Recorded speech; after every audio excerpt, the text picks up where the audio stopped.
Waouh! Si avec cette musique vous n'êtes pas dans l'ambiance d'une future conférence sur les peurs, c'est que vraiment rien ne vous fait peur. Pas si sûr. Aujourd'hui c'est le 1er mai, c'est la fête du travail, mais moi j'ai décidé de ne pas me reposer.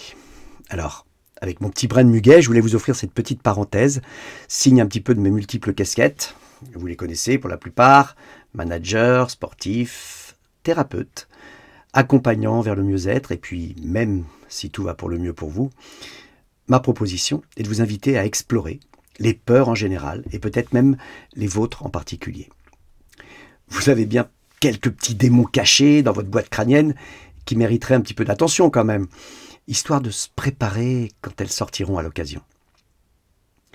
C'est le thème du rendez-vous auquel je vous invite au mois de juin.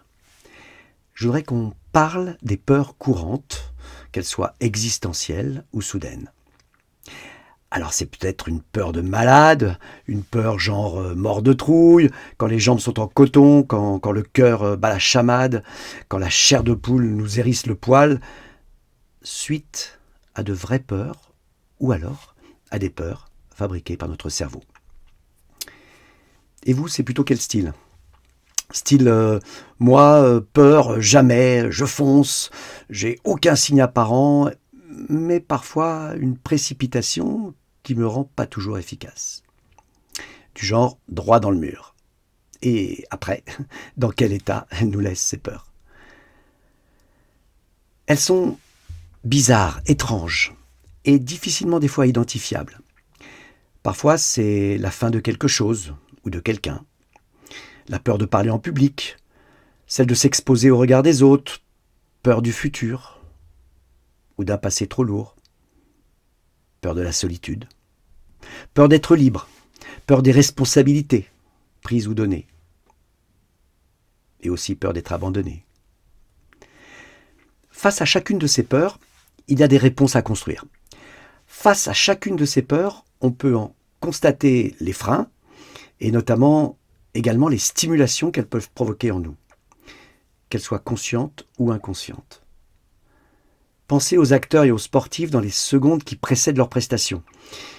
Ou pire encore, au moment crucial où l'enjeu se décide. Alors comme eux, je vous propose de parcourir le chemin qui mène de l'état de peur à l'état de sublimation. De tenter de vous approprier les outils pour traverser à la fois vos propres peurs et en même temps atteindre vos objectifs. Un beau challenge que je vous laisse imaginer. C'est à travers un contenu vaste et riche, exaltant et intéressant, que je vais vous proposer cet atelier public à découvrir en juin. Alors, il y aura 3 dates au choix et un atelier public que je choisirai en fonction de votre intérêt, de votre disponibilité. Un sondage ci-dessous sur la date qui vous conviendrait ainsi que toutes les infos nécessaires à votre participation.